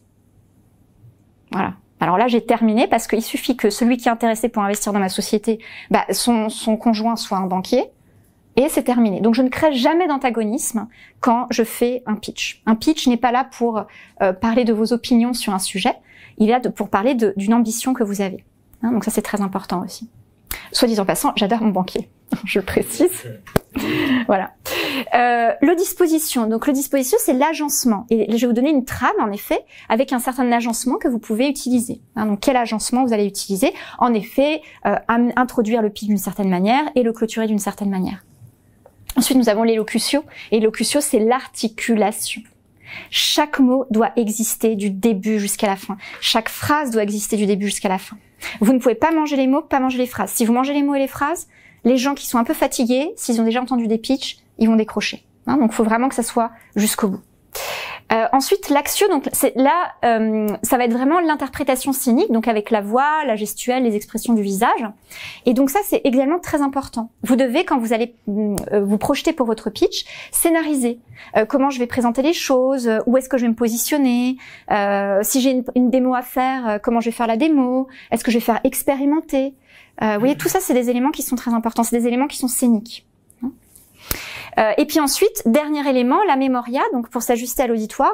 Alors, bon, moi je vais vous dire très honnêtement, de mon expérience de comédienne, que j'ai toujours, et où j'ai une vie extrêmement remplie, et je dois apprendre des textes, préparer des textes très rapidement, la mémoire est extrêmement importante. Et la mémoire, c'est quelque chose que vous entraînez en fait. C'est-à-dire que vous pouvez pas, c'est-à-dire l'école de pensée qui dit que ça sert à rien d'apprendre son pitch, moi je suis pas d'accord avec ça, moi je dis qu'il faut le connaître comme une chanson. Voilà, comme une chanson que vous adorez, et non pas pour le restituer de manière robotique, parce que dans l'apprentissage, nous avons 3 phases. Je l'apprends une première fois, donc là, c'est la restitution robotique. Je l'apprends une deuxième fois, deuxième étape, c'est le trou noir. Donc je pense que tout va bien, Madame la Marquise, mais en fait, je vais me pointer et je le connais pas. Et je l'apprends sur la 3e étape, et là, c'est la chanson que l'on aime et que l'on répète. Donc voilà, soyez dans cette chanson que vous aimez, que vous répétez, apprenez votre pitch, parce que quand vous allez l'apprendre, vous allez vous dire « Ah oui, mais là j'aimerais dire ça en plus. En fait, si je le tournais de cette manière-là, ça irait encore mieux. » Voyez? Donc la technique d'apprentissage, c'est d'apprendre par thème, ensuite d'apprendre dans chaque thème ce que vous voulez dire, et ensuite d'apprendre et de faire les choses en même temps. Alors vous lavez les dents et dire le pitch, ça va être compliqué. Mais vous pouvez vous coiffer, par exemple, et dire le pitch, ranger des choses et dire le pitch, voilà, de manière à ce qu'il soit totalement fluide. Vous voyez? Oui? Je vais peut-être du coup ajouter, par rapport au pitch, pour l'apprendre, c'est un peu moins expérience à part, mais un conseil, c'est aussi, parlez-en, en fait, en soirée à vos amis. En fait, à force de le répéter, c'est quelque chose qui va devenir, en fait, super coulant, quoi, en fait. Ça va sortir tout seul. Et le deuxième truc, c'est, je crois que ça revient un peu à ce que tu disais tout à l'heure, par rapport au fait aussi de s'adapter en fait à son interlocuteur et à la personne qui est en face de soi, parce qu'on va pas forcément pitcher de la même manière en fonction de la cible ou de la personne à qui on parle, que ce soit un client ou un ami ou un potentiel partenaire, c'est pas la même chose. Il y a peut-être aussi des moments ou des choses à dire à l'un et pas à l'autre. Tout à fait. C'est tout à fait juste, Julien. Merci infiniment pour ce compliment. Et ton expérience. Tout à fait. En effet, il faut vraiment adapter le pitch en fonction des objectifs que vous voulez atteindre. Si c'est une levée de fonds, ça doit être orienté financeur. Si c'est plutôt trouver des associés, ça doit être orienté plutôt projet. Voilà, donc ça c'est très important. Et en effet, le fait d'en parler à des amis, c'est très très intéressant. En fait, ça va rejoindre d'ailleurs ce que dont tu m'avais parlé, Julien, que j'ai trouvé super chouette, parce que moi je procède de cette manière-là. J'espère que mes clients vont pas regarder cette vidéo. Mais avant de vendre quelque chose, je dis que le projet existe ou le produit existe et je regarde quelle est la réaction de mes clients et je fais le produit. Alors moi, je crée des œuvres d'art, donc voilà, je crée pas des produits tech ou quoi que ce soit, mais je crée des œuvres d'art au-delà de ma carrière aussi de comédienne. Et donc ensuite, j'adapte en fait l'œuvre à ce que me disent mes clients. Et je trouve ça très intéressant parce que Julien m'avait dit que vous aviez fait une rencontre très intéressante avec deux start-upers qui avaient justement parlé de ce principe. Et je trouve qu'il est extraordinaire ce principe. Cela dit, mes clients sont très satisfaits quand même de ce que je leur vends parce qu'ils sont très fidèles. Mais ce que je veux dire par là, c'est que voilà, le fait d'en parler, ça vous permet d'avoir du feedback sur votre idée. Et que les gens vous disent « Ah ouais, d'accord, et pourquoi tu ferais ça comme ça? Et tu pourrais rajouter ça. Ah, moi j'ai compris ça comme ça. » Voilà. Alors attention par contre aux gens qui sont un peu en sous-marin et envoient des petits scuds, quoi. Ceux-là, on les écoute pas, hein, mais bon, c'est très peu, hein, c'est vraiment très très peu, c'est 3%. Maintenant, la majorité des gens peuvent aussi vous dire ce qu'ils ressentent dans la situation, vous voyez. Et ça peut vraiment vous aider à vous ajuster. Donc ouais, ça c'est chouette, hein, ça c'est super chouette. Ok.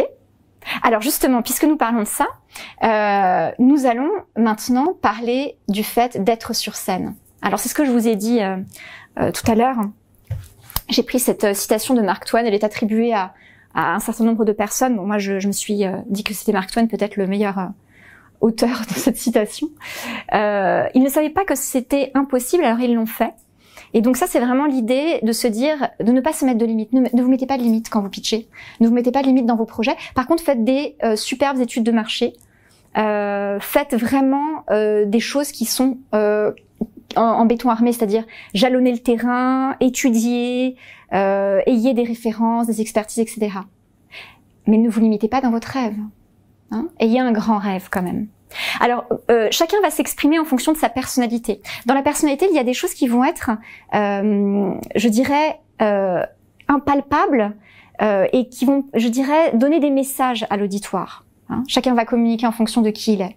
Donc, soyez à l'aise avec qui vous êtes, soyez à l'aise avec vos talents. Et pour faire passer un message, il faut croire dans son personnage.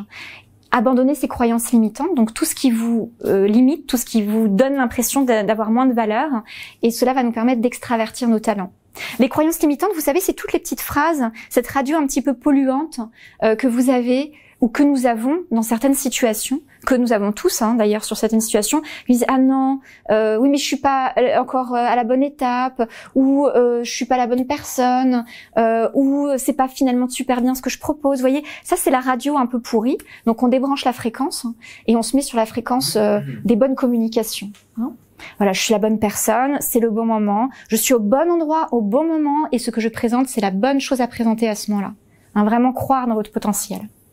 Et puis vraiment vous dire voilà, vous avez une belle personnalité, chacun va communiquer en fonction de sa personnalité et l'idée c'est d'assumer cette personnalité que vous avez. Hein, donc d'extravertir le plus possible votre capital sympathie. Nous avons tous un capital sympathie en fonction de qui nous sommes. Est-ce que vous avez des questions par rapport au principe de vraiment d'occuper l'espace, d'être présent dans cet espace? Non? Donc bien sûr, voilà, je ne me mets pas là pour faire une présentation du pitch. Hein. Je me mets vraiment au centre, je suis au centre, c'est le capitaine de l'équipe d'une manière ponctuelle par rapport au sujet que je traite.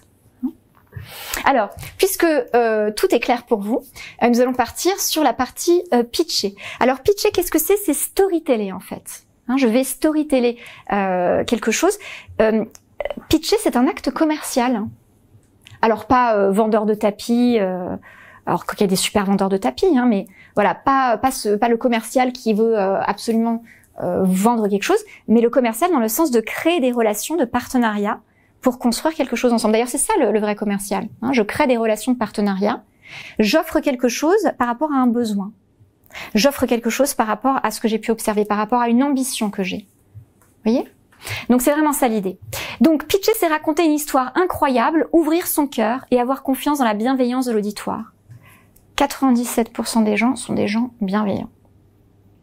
Et les 3% sont pas réunis ici, c'est pas possible. Donc ça veut dire qu'il y a forcément des gens en majorité qui sont formidables et qui vont recevoir votre message et qui attendent votre message, vous voyez. Vous êtes le capitaine d'une équipe le temps de la prise de parole. Donc c'est pas un acte de domination, c'est pas un acte de galvanisation, c'est juste le temps de la prise de parole. Tout à l'heure, quand vous allez pitcher, je serai dans l'auditoire et vous serez le capitaine de l'équipe. C'est vous qui aurez quelque chose à nous présenter et qui aurez quelque chose de formidable à nous raconter. Alors, qu'est-ce qu'il va y avoir dans ce pitch que vous allez présenter? Je vais vous faire après un exercice aussi de créativité. Donc, tout d'abord, il va y avoir un chapeau. Donc, vous vous souvenez de ma fameuse histoire avec le pourcentage des Français qui fument devant la télévision? Ok, donc ça, c'est mon chapeau. Donc, ça peut être une citation, un pourcentage, ce que vous voulez. C'est un chapeau. Ensuite, il va y avoir une histoire contée dans laquelle se présente un problème que nous souhaitons résoudre avec une solution unique, des données quanti et des données quali. Donc, en effet, j'ai bien observé une situation de manière factuelle et moi, je veux, par rapport à cette situation, proposer quelque chose parce que j'ai une ambition qui est de changer la situation. Vous voyez ? Pour le plus grand nombre de personnes et pour tout le monde dans un collectif positif. Ensuite, je vais m'appuyer également sur des références et ou sur de l'expertise. Donc ça, c'est très important aussi. Rappelez-vous, dans l'auditoire, vous allez avoir les gens qui veulent aller sur la plus grande étoile. Donc il faudra leur parler d'avenir, de beaux projets, leur parler de valeurs, etc. Mais vous avez aussi les gens qui sont très terre à terre et eux, ils veulent de la référence. Ils veulent des chiffres. Vous voyez ? Donc cela, il faudra aussi les emmener. Et puis la présentation de la marche à suivre pour parvenir à se procurer votre solution et ou pour partager l'aventure. Donc, en effet, je serais heureuse de partager cette aventure avec vous. Vous pouvez nous retrouver sur le site www.machin ou à l'adresse mail machin ou alors au numéro de téléphone 123 pour pouvoir échanger sur les opportunités d'avenir dans notre collaboration. Vous voyez ? Est-ce que vous avez des questions par rapport à la trame ? Si on n'offre pas un service et qu'il n'y a pas de solution unique, il n'y a pas de problème.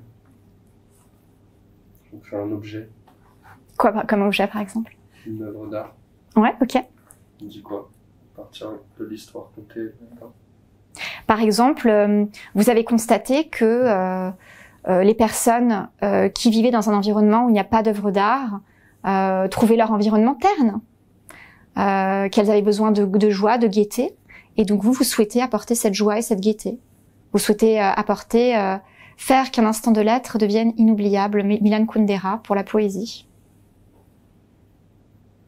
Quand on parle de problème, j'ai mis problème parce que c'est un mot qui parle à tout le monde.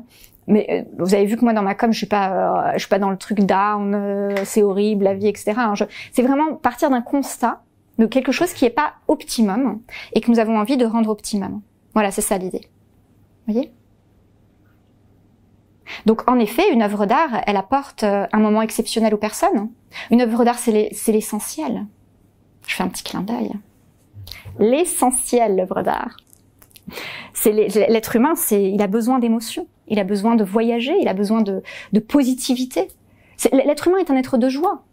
Donc là j'ai envie de dire, c'est finger in the noise, hein, l'œuvre d'art.